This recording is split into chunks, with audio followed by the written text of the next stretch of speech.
성부와 성자와 성령의 이름으로 아멘. 예수님과 어머니 하나 되신 성심을 통해 아버지 뜻 안에서 기도드립니다. 사랑을 하느님 아버지, 오늘도 가련한 저희들에게 진리의 그 나라로 인도하시며 축복하여 주시는 사랑에 감사드립니다. 아버지께서 말씀하신 대로 이 지상에 이제 인간의 뜻이 종말을 고하여 모두 멸망케 하여 주시옵소서. 또한 아버지께서 마음 아파하시는 인신매매로 팔려간 모든 어린이들, 그 과정에서 비참하게 죽은 그들이 천상의 나라에서 아버지와 예수님과 어머니 얼굴을 배우며 영원한 평화의 안식을 누리도록 축복하여 주시며, 아직 팔려간 어린이들 중에 풀려나지 못한 그런 인신매매로 잡혀간 어린이들이 아직도 많이 남아있을 텐데, 그들을 하루빨리 악의 무리에부터 해방시켜 주셔서 부모의 품으로 돌아갈 수 있도록 자비를 베풀어 주시옵소서. 또한 아버지, 이제 이 지구상에 살아가는 모든 인류가 창조주이신 아버지를 알아배웠고 아버지께 회개로 돌아갈 수 있도록 그러한 은총이 인류에 있기를 갈망으로 청원드립니다. 이 모든 기도 우리 주 예수 그리스도의 이름으로 기도드리나이다. 아멘. 성부와 성자와 성령의 이름으로 아멘. 안녕하십니까? 하나님의 뜻 성교의 피아수녀입니다. 오늘은 그 자비의 주일날 아버지께서 주신 메시지를 이제 여러분들과 함께 과연 어떠한 말씀을 주셨을지 기대되고 궁금한 마음으로 여러분들과 함께 학습해 보도록 하겠습니다. 2022년 4월 24일 하나님의 자비주일 오후 3시 기도 모임입니다.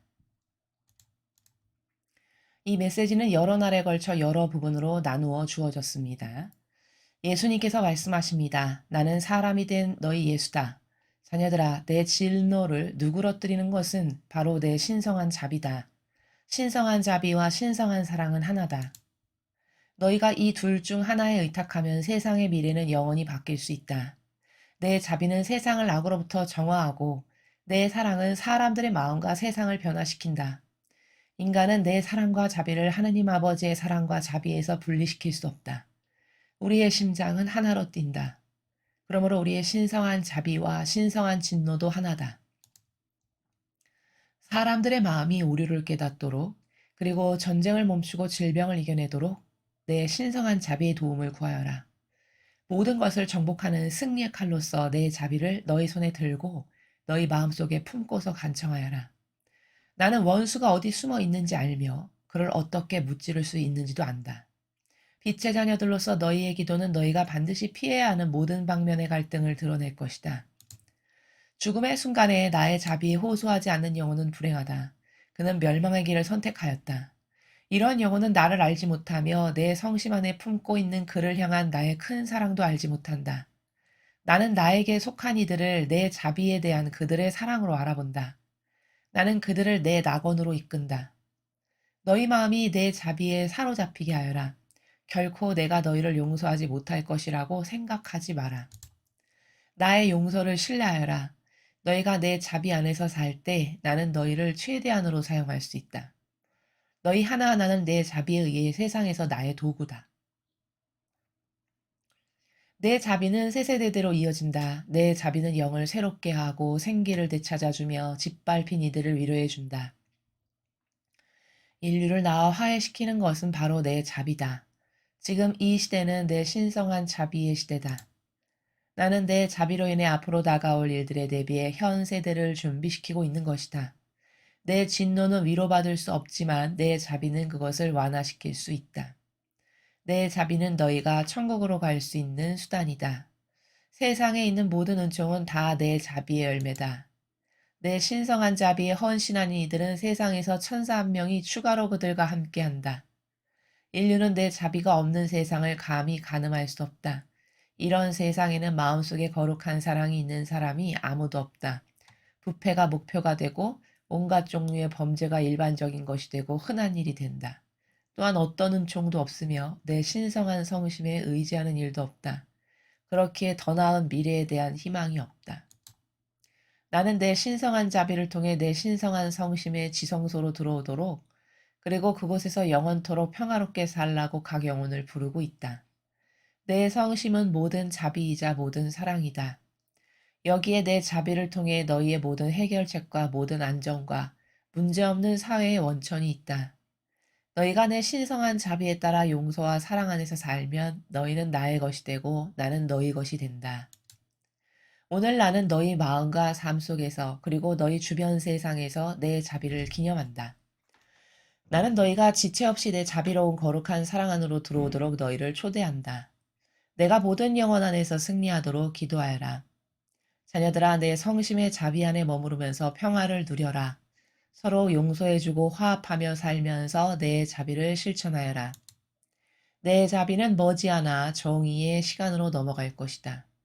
그러니 너희 마음에서 모든 죄악을 깨끗이 씻어내고 나의 재림을 기다리면서 너희 마음을 준비하여라. 오늘 나는 내 자비를 너희 마음속에 간직하도록 청하며 너희에게 왔다. 내 자비는 내가 너희에게 주는 가장 중요한 선물이기 때문이다. 세상 또는 세상 사람들이 이렇게 하지 말라고 너희를 설득하지 못하게 하여라. 나는 언제나 뉘우치는 마음을 용서할 준비가 되어 있기 때문이다. 오늘 이곳에 온 많은 이들이 그들의 기도에 대한 응답을 받을 것이다. 다른 이들은 내 응답을 깨닫지 못하여 만족하지 못하겠지만, 그래도 나는 여전히 그들을 사랑하며 그들이 그들의 삶 속에서 내 신성한 뜻을 받아들이도록 청한다. 내 형제 자매들아, 오늘 나는 너희를 축복한다. 천상의 아버지께서 이제 주님의 세 가지 축복을 베푸십니다.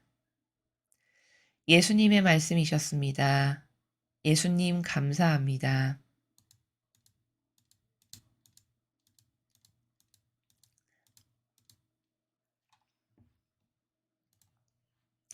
예, 굉장히 긴 메시지, 며칠에 걸쳐서 이제 주신 말씀을 합본으로 이제 합쳐서 여러분께서 지금 저와 함께 읽으셨습니다. 오늘 이 메시지에서 굉장히 길었는데 가장 중요한 구절이 아까 지나갔는데요. 그건 뭐였냐면은, 내 자비는 머지않아 정의, 즉 심판의 시간으로 넘어갈 것이다. 이 문장이 가장 중요합니다. 그러니까 무슨 말씀이시냐면은 오늘 자비에 대해서 계속 여러 번 강조하시면서 말씀하시죠. 자비가 중요함을. 그건 왜일까요? 이제 곧 정의의 시간이 임박했다라고 하셨죠. 넘어갈 것이다. 정의의 시간으로. 정의의 시간으로 넘어가기가 얼마 안 남았기 때문에 마지막 자비라는 거예요. 그럼 이 마지막 자비 때 최선을 다해서 회개도 하고 뉘우치고 창조주와 화해하고 이런 걸 하지 않으면 이제 곧 정의의 시간으로 넘어갈 때는 더 이상 기회가 없어지게 되는 거거든요. 그러면 진짜 그땐 끝입니다. 더 이상의 기회는 없는. 그러니까 굉장히 중요하죠. 지금 요 시간이. 우리는 굉장히 중요한 마지막 시대를 살고 있습니다. 많은 강의에서 말씀을 드렸지만, 그리고 예언서에서도 아버지께서는 마지막 시대가 왜 중요하고 어떻게 중요한지를 다 가르쳐 주셨지만, 백성들에게 이제 그것을 올바르게 전하는 이가 없어서 사람들이 마지막 시대가 오면 그냥 두려워하고 무서워하고 내 안위 하나만을 돌보기 위해서 뭔가를 준비해야 될까? 이게 다거든요. 근데 다른 앞에 메시지에서 말씀드렸다시피 마지막 시대를 제일 잘 준비하는 지혜롭고 슬기로운 사람은 누구냐?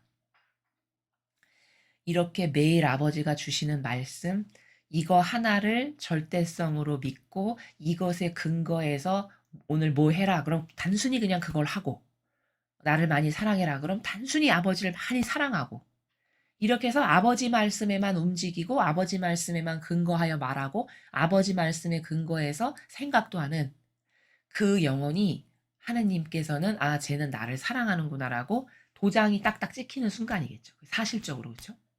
그러나 말씀은 뭐 있으나 마나 맨날 좋은 거구나. 한 귀로 듣고 한 귀로 홀리고 내 자아가 원하는 거 또 열심히 준비하고 내 의지가 이렇게 좋아하는 거 이런 거 열심히 하는 거는 메시지를 백날 들은다 한들 그 영혼에게 어떤 영향력도 끼치지 못한다면 그냥 허공에 맴도는 말에 불과한 것이 되는 것이죠. 그래서 오늘 아버지께서 주신 메시지 중에 제일 중요하고 무서운 말씀은 내 자비는 머지않아 정의의 시간으로 이제 넘어갈 거다. 진짜 얼마 안 남은 거죠. 그럼 자비 주실 때 이때 열렬히 절실히 절절히 진정성으로 정직으로 회개하고 아버지를 더 많이 사랑하려고 하고, 그리고 아버지를 어떻게 사랑하는 게 진짜 사랑하는 건가를 열심히 배우고, 그래서 내가 그걸 사실적으로 구현하고, 이런 기타 등등의 노력이 마지막 시대를 준비하는 올바른 노력이다. 이렇게 말씀을 드립니다. 자, 첫 줄을 보시면요. 예수님께서 오늘은 오셨죠. 근데 아버지께서 같이 오셨죠. 후미의 축복을 주실 때 보니까. 예수님께서 말씀하십니다. 나는 사람이 된 너희 예수다. 자녀들아, 내 진노를 누그러뜨리는 것은 바로 내 신성한 자비다. 자, 진노하심을 누그러뜨릴 수 있는 것은 자비다. 이게 무슨 나라냐면은, 어떤 나라냐면 이런 거죠. 저 사람이 나를 조금이라도 진정성으로 사랑하는 마음이 있다는 게 입증이 돼서 내가 알게 됐어요. 그렇다면은 그 사람이 나를 사랑하는 마음이 있기 때문에 그 사람이 나에게 어떤 잘못을 해도 내가 용서하고 싶은 마음이 들고 용서해 줄 수 있는 거죠. 그쵸? 이게 바로 지금 첫 번째 줄에 말씀하신 내 진노를 누그러뜨리는 것은 바로 내 신성한 자비다. 라고 말씀하시는 게 지금 제가 설명드린 나라예요. 다시 말해, 부모가 자녀가 뭘 잘못해서 징계, 회초리를 막 주고 혼을 내고 했어요. 그렇지만 불구하고 그 자녀를 아무리 많이 잘못을 했다라고 해도 용서할 수 있는 건 왜냐면 그 자녀가 나와 하나 됐고 나를 사랑한다는 걸 내가 알면 사랑이 나갈 수밖에 없고 자비가 나갈 수밖에 없는 거죠. 그렇죠? 다른 사람도 마찬가지죠. 저 상대방에게도 꼭 자녀가 아니라 저 사람도 만약에 나를 사랑하는 신뢰하는 마음이 있다는 걸 내가 알게 되면 그것 때문에 용서하게 되죠. 그렇죠? 이런 나라예요. 그러니까 하느님의 진노를 누그러뜨릴 수 있는 사람은 하느님을 사랑하는 사람, 즉 하느님의 자비를 입기에 합당한 사람은 누구냐? 아버지를 사랑하는 사람이 그분의 자비를 입기에 합당해지는 거다라는 겁니다. 지금 세 가지의 케이스로 설명을 드렸습니다. 그 차원을 말씀하시는 것이고요. 신성한 자비와 신성한 사랑은 하나다. 자, 그렇기 때문에 지금 앞에 설명을 들으면 그러니까 신성한 자비와 사랑은 하나구나. 이게 이해가 되는 거죠. 왜? 사랑하니까 쟤한테는 내가 자비를 베풀 수밖에 없어. 자비를 베풀어야지. 이렇게 되는 게 너무 지극히 당연한 거 아니겠어요? 인간적인 세상에서도. 그러니까 사랑과 자비는 하나다라고 말씀하시는 겁니다. 그래서 이 자비와 사랑을 조금 구분하면 하느님께는 내가 사랑을 드리면 되는 거고 다른 주변 사람에게는 자비로운 이가 되면 되는 거죠. 이렇게 적용을 할 수 있는 것입니다. 너희가 이 둘 중 하나에 의탁하면 세상의 미래는 영원히 바뀔 수 있다.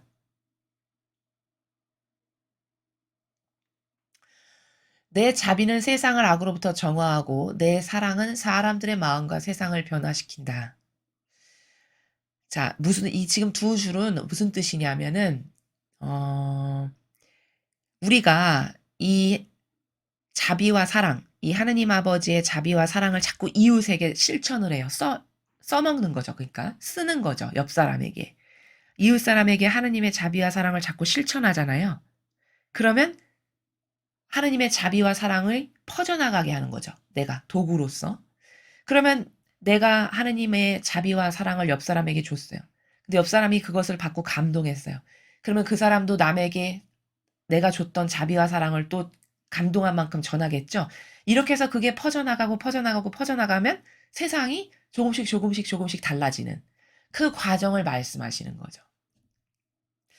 자, 그런데 이제 여기서 하나 이 종교 생활을 하면서 이상한 관념이 여기 하나 박힌 게 있는데 사람들 안에 그게 뭐냐면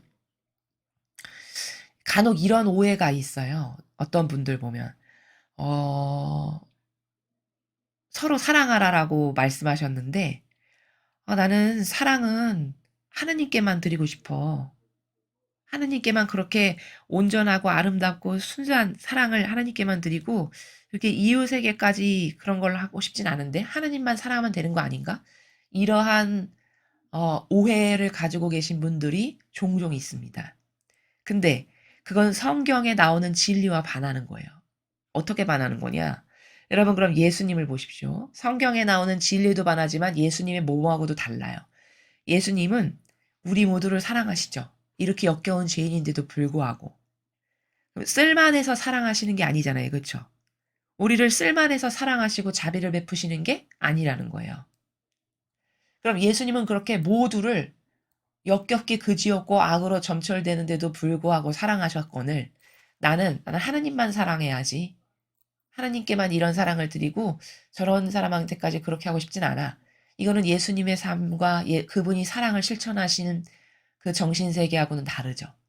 그러니까 이거는 마귀가 불어넣는 오해다라는 거예요. 이것에 대해서 예수님은 성경에서 이렇게 말씀하셨어요. 네가 나를 사랑한다고? 눈에 보이는 것도 사랑하지 않는데 보이지 않는 나를 어떻게 사랑한단 말이냐. 이런 게 성경에 관통하는 예수님의 사랑의 나라의 정신세계거든요. 그렇죠. 너무나 딱 맞는 말씀이죠. 아니 당장 눈앞에 보이는 사람도 인내할 수가 없고 수용할 수가 없고 사랑할 수가 없는데 보이지도 않는 보이는 것도 하기가 힘든데 보이지 않는 분은 더 하기가 어려운 게 너무 당연한 거 아닙니까? 그렇죠. 그러니까 이거는 마귀가 불러일으키는 다양한 오해와 부작용 중에 하나다. 누구는 뭐 사랑할 만해서 사랑하고 저 사람은 싫으니까 안 하고 내 사랑은 대단한 거야 하나님만 드리고 이렇게 뭔가 인간적인 내 자아가 감히 뭐 기준을 잡고 설정값을 해서 저 사람은 이렇게 사랑하고 이렇게 하는 건 잘못된 거다라는 겁니다. 예수님을 보니까 그렇게 안 하셨다라는 거죠. 인간은 내 사랑과 자비를 하느님 아버지의 사랑과 자비에서 분리시킬 수 없다. 자, 이건 무슨 말씀이시냐면은 내가 하느님의 그 거룩하신 사랑과 아버지의 너그러우신 마음의 그 자비를 자꾸 이웃에게 써요. 이웃 사람에게 나누고 그걸로 이웃을 대하고. 그러면 그 사랑과 자비는 하느님 거죠. 그쵸? 내게 아닙니다. 사람은 가끔 이런 착각을 해요. 내가 남에게 너그럽게 대하고 자비롭게 굴면 내가 그래도 좀 쓸만하고 착하다. 이렇게 생각할 수 있습니다. 근데 그것은 선의 근원이신 다 아버지 거예요. 사랑과 자비가 원래 내게 아니고. 게다가 나는 어떨 때는 사랑을 베풀고 어떨 때는 사사로운 감정으로 마귀의 아우라를 뿜어대기도 하잖아요. 이렇게 왔다 갔다 하죠. 온전치가 못하고. 그러니까 그런 내가 사랑을 하고 자비를 한다면 그건 온전치 않은 내 것이 아니라 아버지의 것을 내가 가져다가 쓰는 거라는 겁니다. 그러니까 내가 다른 사람에게 사랑과 자비를 베풀면 그건 하느님 아버지의 사랑과 자비를 그에게 주는 것인데 그렇기 때문에 여기 분리시킬 수 없다라는 말씀은 네가 이웃을 사랑하고 자비를 베풀지 않니? 그럼 그게 곧 내 사랑과 자비가 나가는 거기 때문에 그걸 따로따로 분리시켜서 그게 너의 사랑이 아니고 너의 자비가 아니란다. 이런 차원의 나라예요. 지금 말씀하시는 것이. 그래서 내가 사랑과 자비로 살아가면 하느님의 사랑과 자비로 살아가는 것이기 때문에 내 사랑과 자비를 하느님의 사랑과 자비와 따로 분리시킬 수 없다라고 말씀하시는 그런 차원의 나라다라는 겁니다. 우리 심장은 하나로 뛴다. 그러므로 우리의 신성한 자비와 신성한 진노도 하나다. 자, 예수님은 아버지와 이렇게 하나 되신 분이라는 걸 지금 말씀하시는 거죠. 심장도 하나로 뛰고 신성한 자비, 진노도 다 용해되셨기 때문에 완전히 하나이시다라는 거죠. 사람들의 마음이 오류를 깨닫도록 그리고 전쟁을 멈추고 질병을 이겨내도록 내 신성한 자비의 도움을 구하여라. 자, 여기 사람들의 마음이 오류를 깨닫도록 이 오류라는 건 어떤 걸 깨닫도록 해야 된다는 걸까요? 그러니까 인간이 가지고 있는 오류다 하면은 이런 겁니다. 근거한 것이 없는 사고방식이 다 오류예요. 전부 다 오류입니다. 근거한 게 진리가 아닌 진리 이외의 것에 근거해서 뭐를 말하고 막 선택하고 조화하고 이런 기타 등등의 모든 것 있죠. 그게 다 오류예요. 깨닫지 못할 뿐이지. 왜? 진리에만 참됨이 있고 진실이 있고 사실이 있거든요. 그러니까 진리만 참되고 진실이고 사실이기 때문에 그것에 벗어난 여타의 모든 것은 내가 잘 몰라서 그렇지 다 오류를 내포하고 있어요. 그러니까 진리 아닌 밖의 나라에서 살아가는 모든 사람은 사실 다 오류 가운데 살아가는 겁니다. 그러니까 거기서 막 좌충우돌 이상한 문제가 일어나고 서로 싸움이 일고 다툼이 일고 뭔가 부작용이 있고 이런 건 다 왜냐? 이 세상에 이런 문제가 이렇게 많은 건 다 왜냐?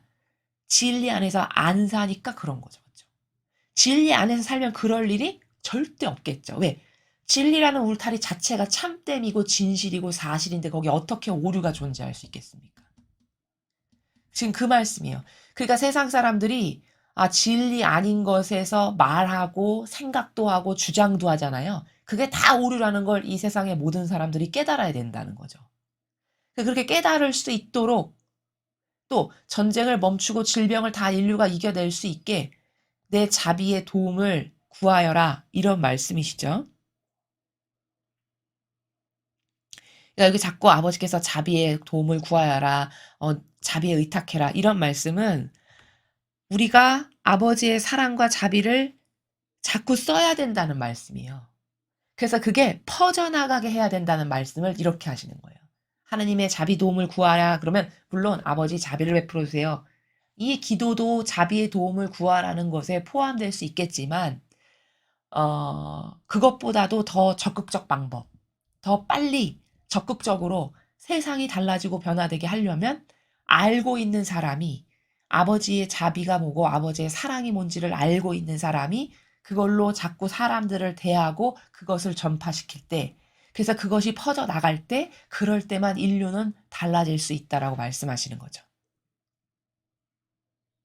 그러니까 이렇게 기도를 하면 효과적이겠죠. 아버지, 제가 아버지의 사랑과 자비를 쓸 줄 아는 사람이 되도록 저를 축복해 주세요. 이렇게 기도하면 그 축복의 은총을 나에게 아버지께서 주시겠죠. 이런 나라입니다. 모든 것을 정복하는 승리의 칼로서 내 자비를 너희 손에 들고 너희 마음속에 품고서 간청하여라.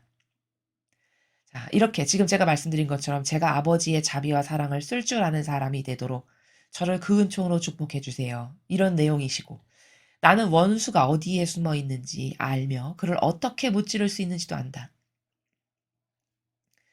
빛의 자녀들로서 너희의 기도는 너희가 반드시 피해야 하는 모든 방면의 갈등을 드러낼 것이다.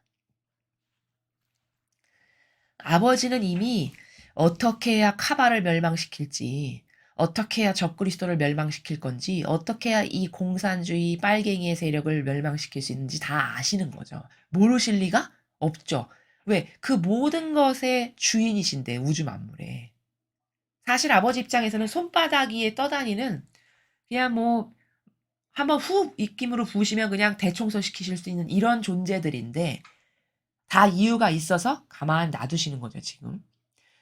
그런데 빛의 자녀들로서의 우리의 기도가 반드시 피해야 하는 모든 방면의 갈등을 드러낼 거다. 이게 무슨 말씀이실까요? 이건 이런 겁니다. 어, 예를 들어 우리가 이렇게 기도를 막 열렬히 나라를 위해서 했잖아요. 그렇기 때문에 지금 대한민국이 어떻게 됐냐면 이 세력이 이 정도로나 악하고 나쁜 세력이었어가 점점 더 많이 드러나고 있어요. 그렇죠. 우리가 불과 뭐 1-2년, 3-4년 전만 해도 이 정도로 악하다라고는 생각조차도 못 했거든요. 대다수의 평범한 그냥 소시민들은. 그냥 생업에 바쁘고 살기에 바쁘고 급급하니까 뭐 그런 거는 다 알아서 나라를 운영하는 사람들이 잘하겠지.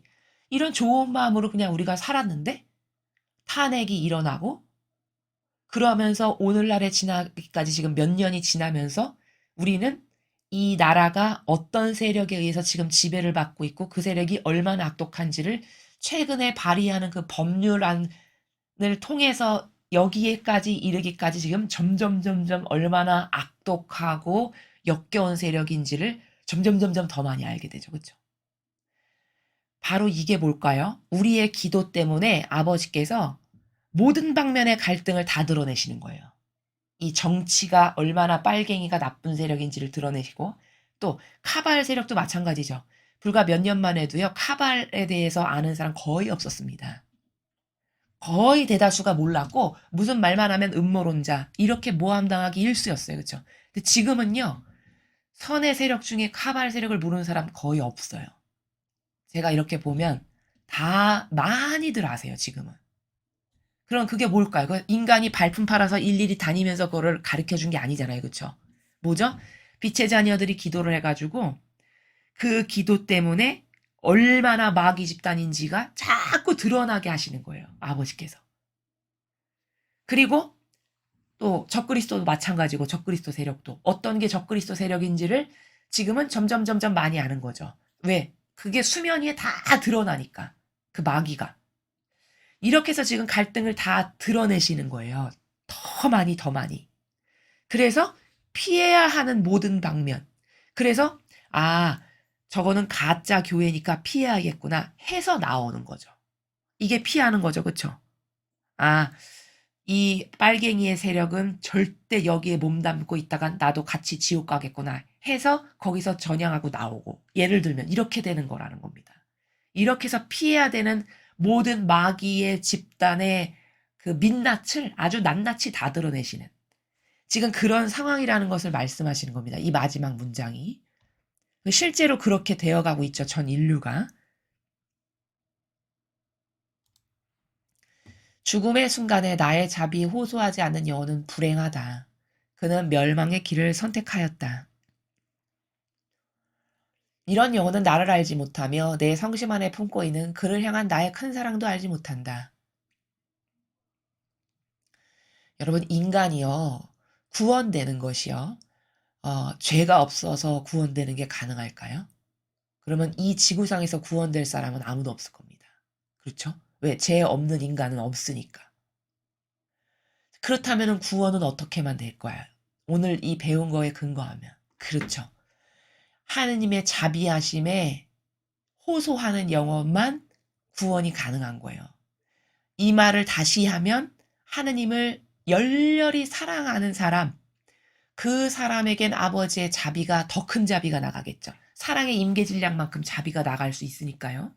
그럼 하느님을 많이 사랑하는 영혼에게는 아버지는 많은 자비를 베푸시겠죠. 바로 그걸로 구원이 되는 거지 죄가 없어서 구원된다? 그러면 구원될 사람은 없는 거죠. 이러한 오해도 또 없어야 된다는 겁니다. 그러니까 자비에 호소하지 않는 사람은 불쌍한 거죠. 왜? 그 자비만 유일한 우리의 희망인데 구원될 수 있는. 즉 다시 말하면 아버지를 사랑하는 것만이 우리의 유일한 구원의 희망인데 이 길을 선택 안 했어. 그럼 나는 구원 안 받겠어요. 이 말인 거잖아요. 그러니까 불행한 거죠. 그렇죠? 나는 나에게 속한 이들을 내 자비에 대한 그들의 사랑으로 알아본다. 나는 그들을 내 낙원으로 이끈다. 자, 여기 중요한 말씀, 지금 제가 설명드린 것 중에 여기 핵심 나왔습니다. 아버지는요, 제가 나한테 속한 애인가 아닌가를 알아보시는 방법이 사랑으로 알아보신대잖아요. 여기 이렇게. 자, 여기 말씀하시죠. 이렇게. 내 자비에 대한 그들의 사랑으로 알아본다. 이거 무슨 뜻입니까? 지금 우리가 학습한 바와 같이 하느님을 사랑하는가 안 하는가를 보고 실제적으로 제가 나를 사랑하는가 안 하는가 그것에 따른 다양한 어떤 행위와 열매나 구체적 결과들이 있겠죠. 그걸 보고 쟤는 나한테 속한 애구나. 쟤는 마귀에게 속한 애구나. 이걸 알아보신다는 거예요. 그걸로 선별을 하신다는 겁니다. 나를 얼마나 사랑하는가. 그리고 그런 속한 이들을 낙원으로 이끈다. 이렇게 말씀하시는 겁니다. 여기 여러분 이 속한 이들을 잘 이해하셔야 됩니다.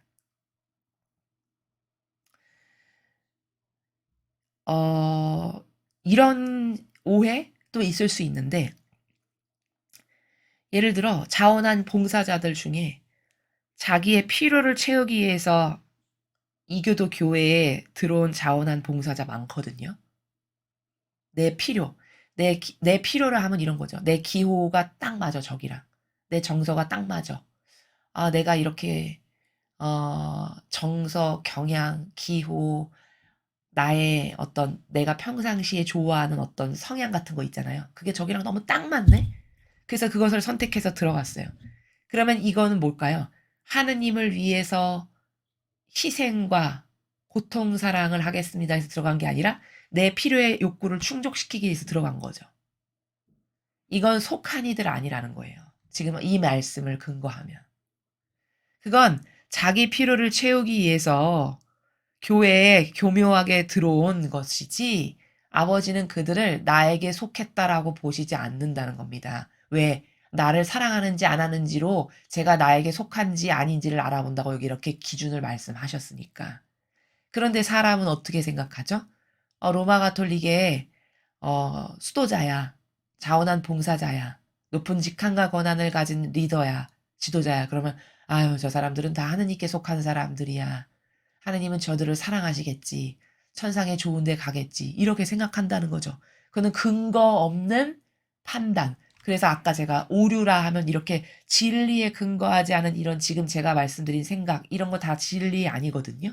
진리는 이게 진리예요. 하느님을 사랑하면 하느님께 속한 자예요. 근데 제가 지금 말한 것처럼 내 필요와 욕구를 충족시키기 위해서 들어왔는데 그게 어떻게 하느님을 사랑하기 위해서 들어온 겁니까? 그렇죠? 그럼 이것은 진리의 근거에 봤을 때 하느님께 속한 영은 아니라는 거예요. 근데 사람들의 눈으로 봤을 때는 어, 이 하느님의 일을 하는 일꾼의 복장을 하고 있다. 그러면 무조건 속한 사람 이렇게 생각하는 건 이건 근거 없는 기준으로 생각하는 잘못된 인식이다라는 거죠. 그래서 아까 이런 것을 다 오류다라고 아까 아버지께서 앞에 예수님께서 말씀하신 게 이런 게 다 오류적 사고방식이라는 겁니다. 너희 마음이 내 자비에 사로잡히게 하여라. 자, 사로잡히게 하는 건 어떻게 하는 거죠? 그렇죠. 내 마음이 자비로워요. 그 아버지의 자비가 나의 자비입니다 하고 받아들여서 아버지를 닮은 마음으로 남에게 자비롭고 항상 넉넉해. 그러면 그 아버지 자비에 내가 사로잡힌 사람이 된 거예요. 그렇죠? 그러니까 다시 말하면 쉽게 말하면 내가 사랑과 자비를 자꾸 남에게 넉넉하게 베풀 줄 알고 쓸 줄 알죠? 그러면 나는 그 하느님의 자비와 사랑에 사로잡힌 영혼이 된 겁니다. 지금 그날하고 결코 내가 너희를 용서하지 못할 것이라고 생각하지 마라. 자, 이 말씀은 네가 회개를 하고 그리고 나를 사랑해. 그러면 나는 너를 언제든지 기꺼이 용서하는 그런 자애로운 아버지란다. 그런 나를 나는 이렇게 죄인이니까 용서 안 하실 거야. 이렇게 생각하지 말거라. 그것은 또 그것 마귀가 불어넣는 거거든요. 왜? 하느님과 가까워지지 못하게 하려고 영혼을. 그런 이상한 죄책감. 충분히 회개를 했고 그리고 하느님을 진짜 사랑해. 진정성으로. 그러면 모든 죄는 다 용서받는 거예요. 이것을 아버지가 보시고 용서를 해주시는 거거든요. 근데 그렇게 했는데도 불구하고 나는 이렇게 큰 죄인이니까 아버지는 나를 안 좋아하실 거야. 나는 아버지의 사랑을 못 받을 거야. 이렇게 생각하는 건 그건 마귀라는 거예요. 그렇게 생각하지 말아라 이런 말씀이시거든요. 근데 지금 이 문장은요. 심오한 것이 이 문장 너머 한 차원 너머에는 어떤 의미가 지금 내포되어 있는 거냐면은 내가 너를 그렇게 자비롭게 언제든지 너가 회개만 하면 다 용서하지 않니? 그러니까 너도 남에게 한없이 자비로워야 된단다. 이 내용까지 내포되어 있는 문장이에요. 지금 이 마지막 문장이. 이해되시죠? 나의 용서를 신뢰하여라. 너희가 내 자비 안에서 살 때 나는 너희를 최대한으로 사용할 수 있다. 자, 우리가 하느님의 자비를 자꾸 써요. 가져다가 그 아버지의 자비를 남에게 넉넉하고 너그럽게 수용하고 이렇게. 그러면 어떻게 된다는 거예요? 우리를 최대한으로 쓰실 수 있대요. 너희 하나하나는 내 자비에 의해 세상에서 나의 도구다. 도구로 쓰시겠다는 거예요. 내가 하느님의 자비를 자꾸 가져다가 이웃 사람에게 친척, 사촌, 내 가족, 내 직장 동료 이렇게 자꾸 쓴다. 그럼 그 아버지의 자비를 가져다가 내가 자꾸자꾸 쓰면 쓸수록 나는 뭘 하는 거죠? 그렇죠. 아버지의 충직한 도구 역할을 하고 있는 거죠. 그렇게 쓰시겠다라는 말씀이십니다. 내 자비는 세세대대로 이어진다. 내 자비는 영을 새롭게 하고 생기를 되찾아주며 짓밟힌 이들을 위로해 준다.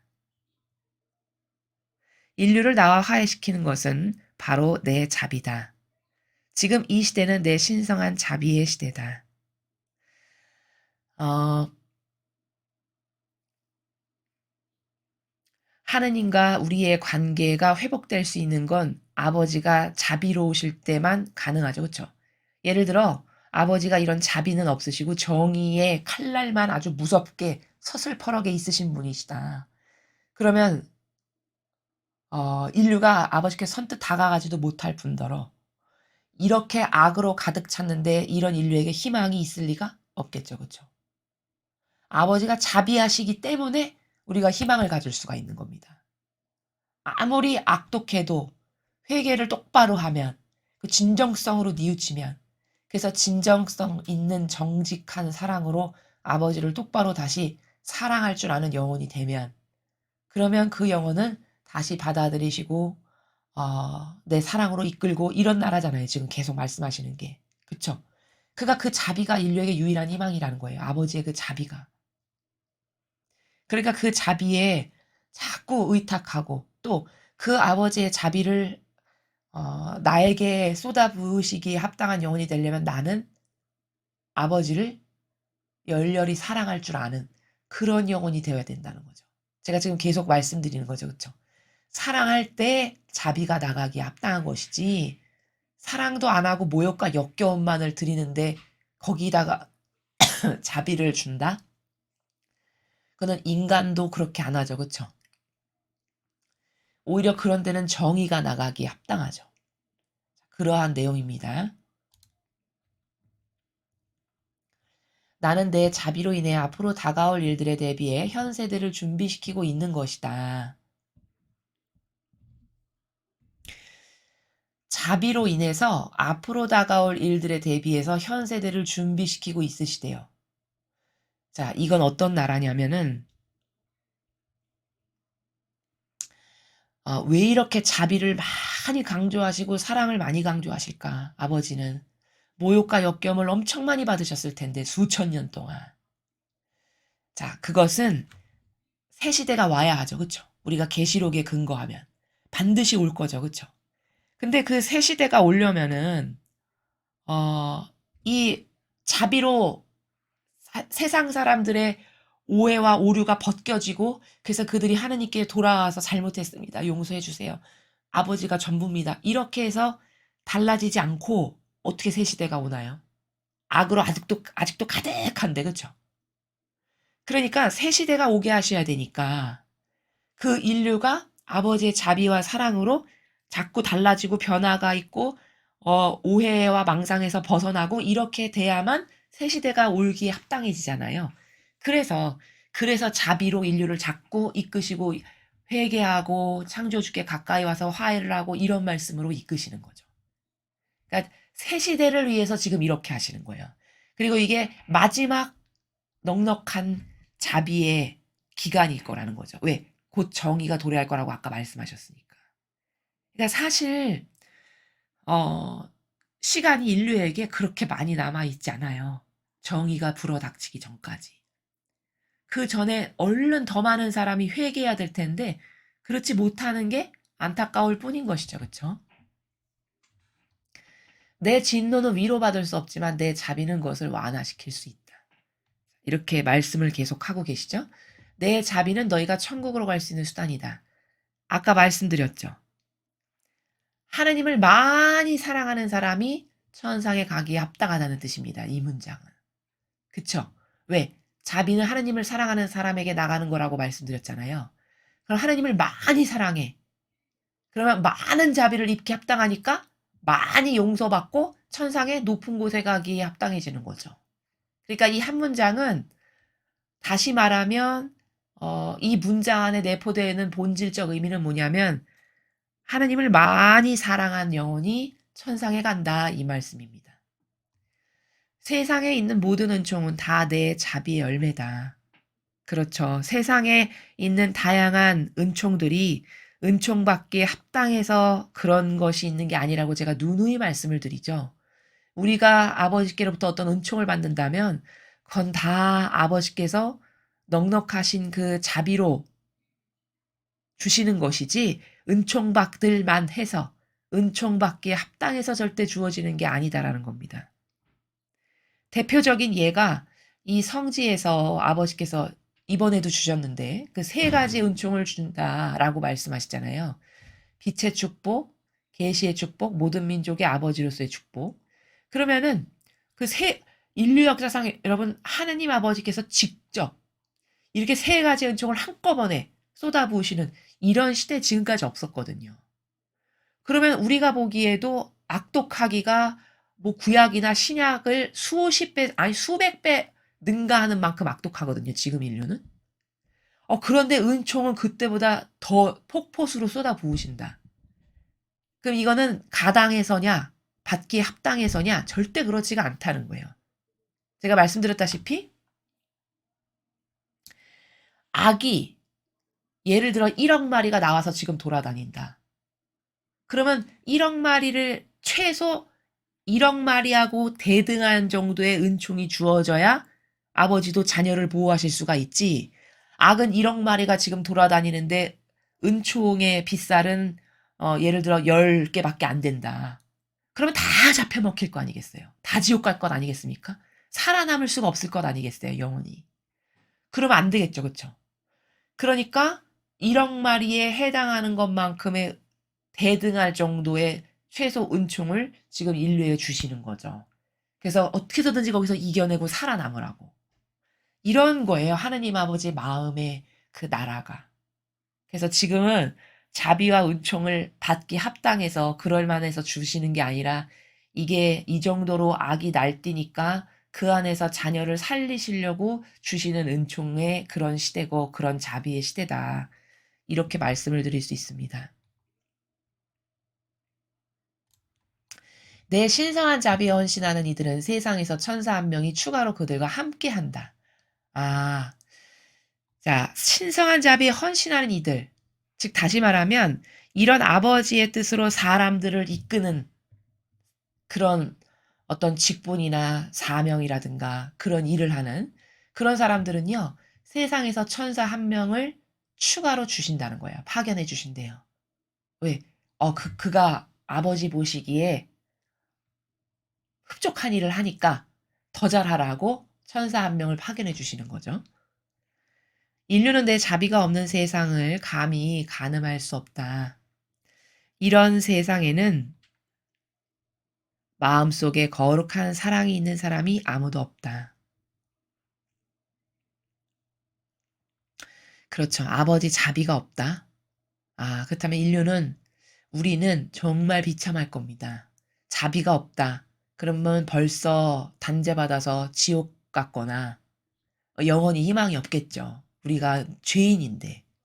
근데 아버지의 자비가 있으시기 때문에 우리가 희망이 있고 다시 회개하고 뉘우쳐서 일어서고 다시 똑바로 정진해서 가고 이런 걸 반복하는 건 그 아버지의 자비와 사랑, 그 자비하신 마음 때문이죠. 그쵸? 그런데 이런 세상에는 마음속에 거룩한 사랑이 있는 사람이 아무도 없대요. 이런 자비가 없는 세상에선. 당연하겠죠. 그쵸? 왜? 사랑이 무엇인지를 모를 테니까, 사람들이. 지금도 사랑이 뭔지를 모르는데, 여러분 세상에서 살아갈 때 여러분이 진리를 배우시기 전에 사랑이 뭔지 아셨습니까? 대다수의 사람이 사랑이라고 생각하는 건 다 요 범주예요. 내가 좋아지는 거를 저 사람이 채워주면 날 사랑한다고 생각해. 그럼 이건 뭐냐? 그건 이기적인 거예요. 그럼 만약에 저 사람이 살다가 내가 좋아지는 걸 이제 안 채워줘. 그럼 사랑이 식었네? 그리고 이혼해버리고. 이거는 사랑이 아니라는 거죠. 근데 대다수의 세상 사람은 이걸 사랑이라고 생각해요. 그러니까 한평생을 같이 할 배우자를 선택하는데 누가 나에게 잘해줄까? 누가 나에게 헌신적으로 좀 사랑을 줄까? 이걸 찾는 거죠. 그쵸? 그런 겁니다. 근데 사람은 그걸 지속적으로 절대 할 수 없어요. 변덕스럽고 죄악으로 가득하고 선과 악이 공존하기 때문에 기본이 일단. 그럼 선한 마음이 나갈 때도 있고 어떨 때는 또 변덕스러운 악을 막 뿜고 이렇게 왔다 갔다 하면서 살아가는 거거든요. 인간이란 존재가. 진리 모르면 100% 이럴 수밖에 없어요. 그게 한계입니다. 그럼 어떨까요? 처음에는 몇 개월 좋겠죠. 그때는 눈에 콩깍지도 씌인 상태고 좋은 것만 보였고 마귀가 나쁜 건 또 가려놓고 이렇게 됐으니까 좋고 행복하고 기쁘고 이렇게 살았어요. 근데 변덕스럽다고 말씀을 드렸잖아요. 인간은 지속적이거나 영속적으로 뭘 하질 않아요. 그럼 어떻게 될까요? 서서히 식어가겠죠. 식상해지겠죠. 서로가. 그럼 그때부터는 어떻게 되냐? 본색이 드러나는 거예요. 내가 좋아지는 걸 이제 더 이상 안 해주네. 또 저 사람도 난 이런 게 좋은데 더 이상 안 해주네. 이러면 이제 더 이상 매력을 못 느껴. 우린 친구로 살기로 했어요. 이러면서 이제 헤어지는. 이게 뻔한 세상 사람의 사랑의 수준의 범주가 다 여기에 해당하죠. 대동소이. 별반 다르지 않죠. 이러니까 실패로 끝나는 겁니다. 세상에서의 그렇게 사람들이 사랑을 원하지만. 그러나 사랑은 기본 전제가 희생을 내가 감수하고 고통을 저 사람을 위해서라면 얼마든지 감수할 수 있는가? 그걸 할 수 있어. 그러면 그게 진정한 사랑이고 그게 똑바로 된 사랑의 정신이고 그런 사람과 결혼을 해야 불행하지 않아요. 서로가 마찬가지입니다. 상대에게. 이 일은 이와 같이 기본적인 사랑의 나라예요. 거룩한 사랑이라고 하는 기본이 이거예요. 그러니까 거기는 시간이 지나면 지날수록 그윽한 향기가 나올 수밖에 없어요. 왜? 거기 서로 자기를 위해서 뭘 내미는 게 없거든요. 그런 희생과 고통을 저 사람을 위해서라면 내가 이런 희생과 고통을 사랑하는 게 기쁨이야. 이렇게 생각하기 때문에 저 사람이 좋아지는 걸 보니까 행복해. 이런 사랑이기 때문에 거기는 나를 위해서 안 해주니까 섭섭하네? 이런 게 나갈 리가 없죠. 자기를 스스로 돌보지 않기 때문에. 그럼 그런 사랑은 나이가 들면서 원숙해지면서 성숙해지면서 더 아름다운 향기가 나올 수밖에 없어져요. 그게 예수님과 성모님께서 우리들에게 보여주시는 사랑의 나라예요. 이게 똑바른 사랑인데 이걸 알리가 이거 깨닫긴 더더욱 어렵고 이런 건 다 교회에서 가르쳐 줘야 되는 것들이거든요, 사실. 그래서 그런 사랑이 없게 된다라고 지금 여기 자비가 없는 세상에는 거룩한 사랑을 아무도 모른다. 아무도 없다. 거룩한 사랑을 구현할 사람. 이렇게 말씀하시는 거고요. 부패가 목표가 되고 온갖 종류 범주가 일반적인 것이 되고 흔한 일이 된다. 당연하죠. 뭐 이렇게 자비가 없고 악만 가득한 세상은 뭐 이게 수순 아니겠습니까? 지금 우리나라가 이렇게 되어가고 있잖아요. 그래서 우리가 고통스러워하는 거죠. 또한 어떤 은총도 없으며 내 신성한 성심에 의지하는 일도 없다. 그렇기에 더 나은 미래에 대한 희망이 없다. 그렇죠. 오로지 아버지 자비가 있을 때만 희망이 있고 거기에 의탁하고 기대고 잘못했습니다. 용서해 주세요. 이렇게 하면 또 받아들여 주시면 다시 새 출발을 하고 이런 시스템일 때만 인류가 그래도 희망이 있는 건데 그렇지가 않으면 그냥 인류는 이런 상태로 돼서 죽는 거죠. 비참하게 희망 없이.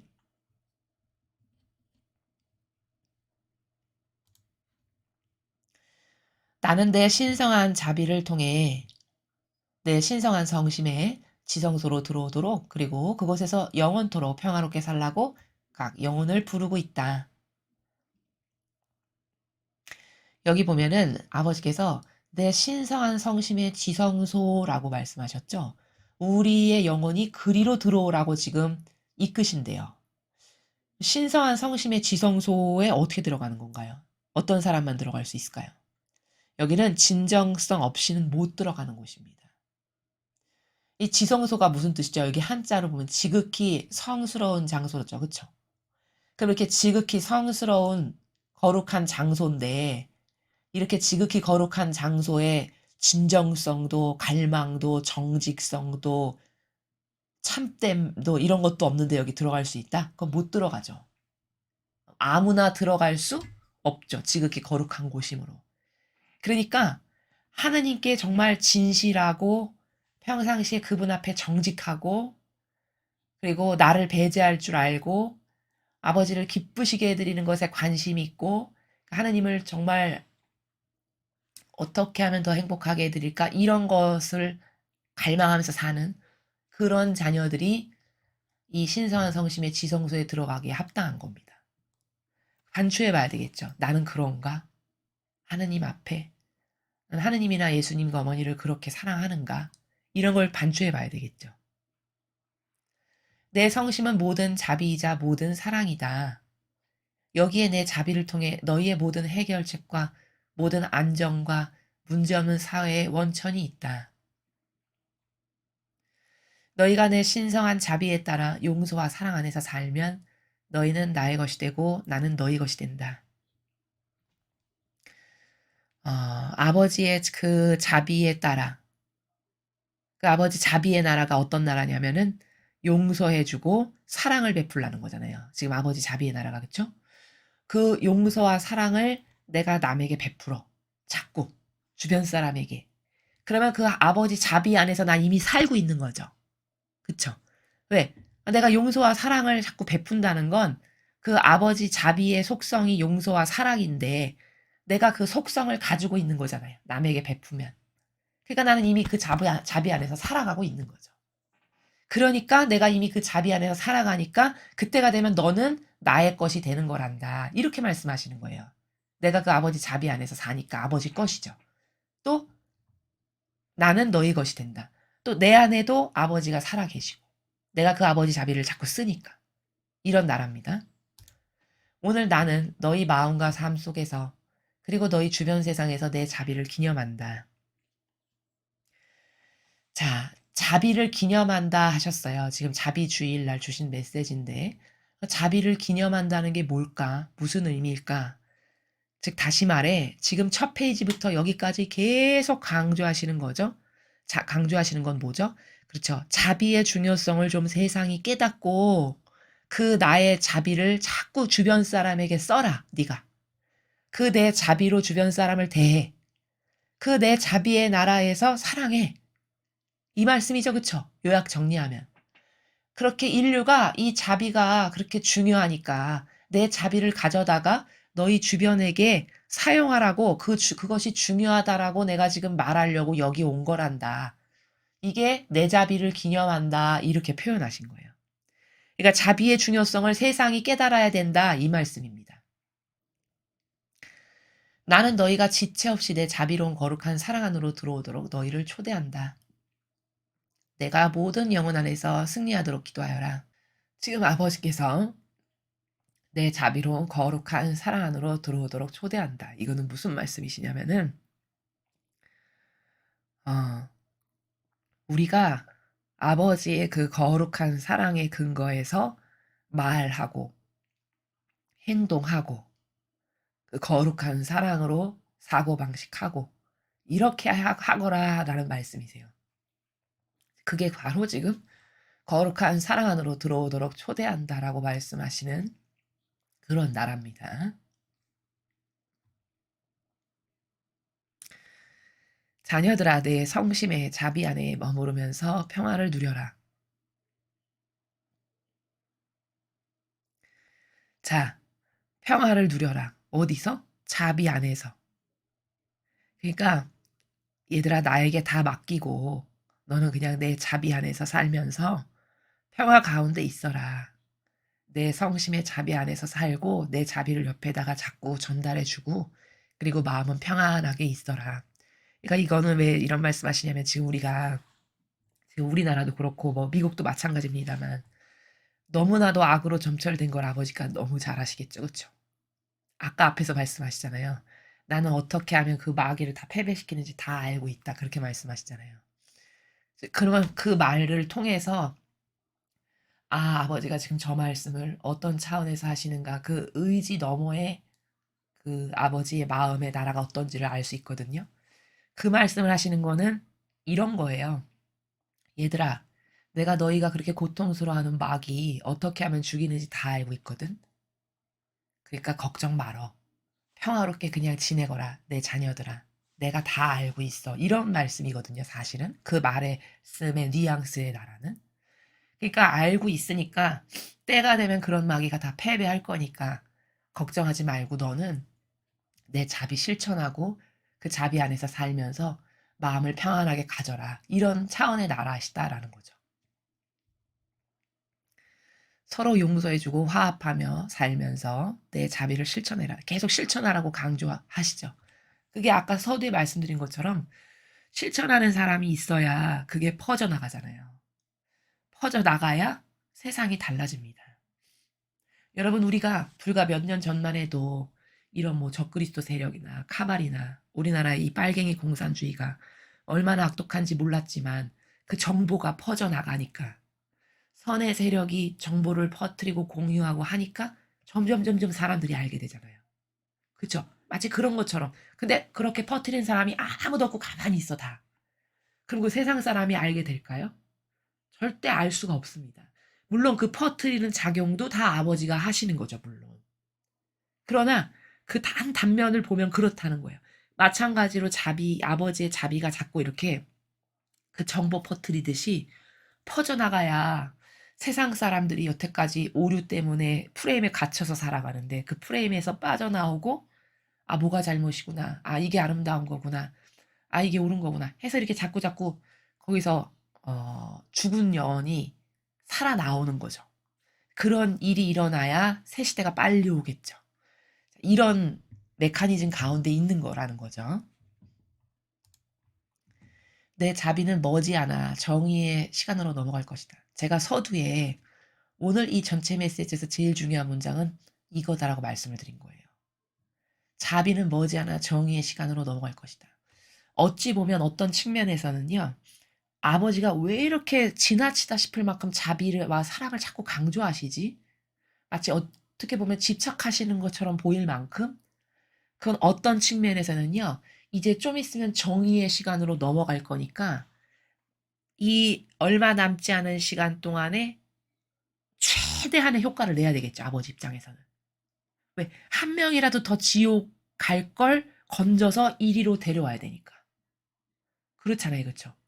그러니까 강조를 계속 하시는 거예요. 금세 이제 정의의 시간으로 갈 건데 그걸 우리는 모르지만 언제가 될지. 그러나 이렇게 말씀하셨으니까 분명히 온단 말이죠. 이제 심판의 시간이. 그러니까 얼마 남지 않은 이 시간에 한 명이라도 더 내 자녀가 영원한 멸망을 가지 않게끔 하시는 게 아버지는 큰 목적이시겠죠. 그래서 이렇게 강조를 하신다라는 요런 측면도 있다는 사실입니다. 그러니 너희 마음에서 모든 죄악을 깨끗이 씻어내고 나의 재림을 기다리면서 너희 마음을 준비하여라.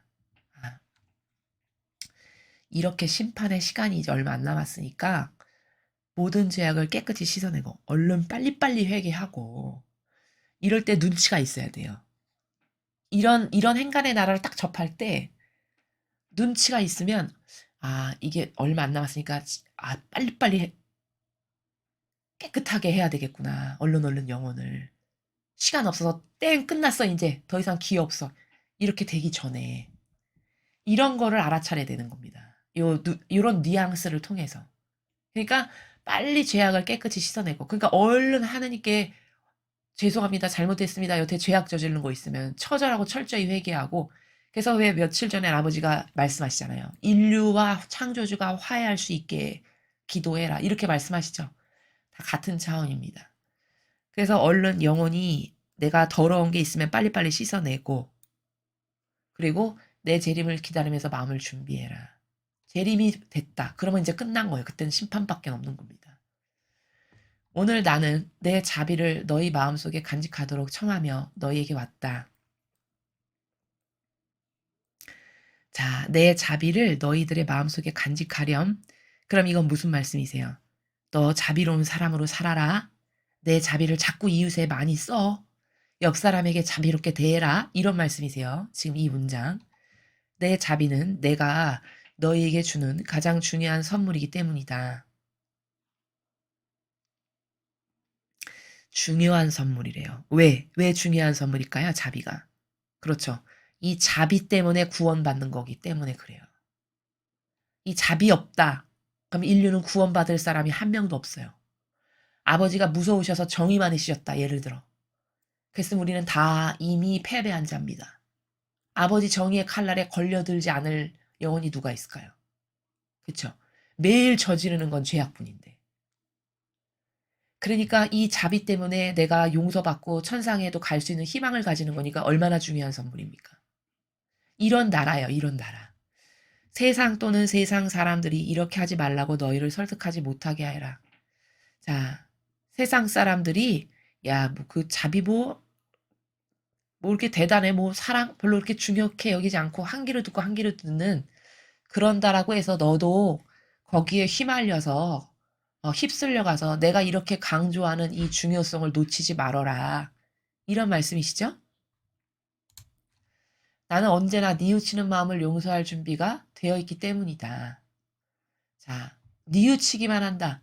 그러면 언제든지 용서해 주신대요. 언제든지. 아, 이런 아버지가 어디 계십니까? 그렇죠. 뉘우치기만 해도 용서할 준비가 돼. 그러니까 내가 진정성으로 내가 아버지께 이런 건 너무 역겨움과 모욕을 많이 드렸어. 죄송합니다. 이렇게 진정성으로 뉘우쳤다. 그럼 이미 용서하신다는 거예요. 아버지는. 지금 그런 차원이죠.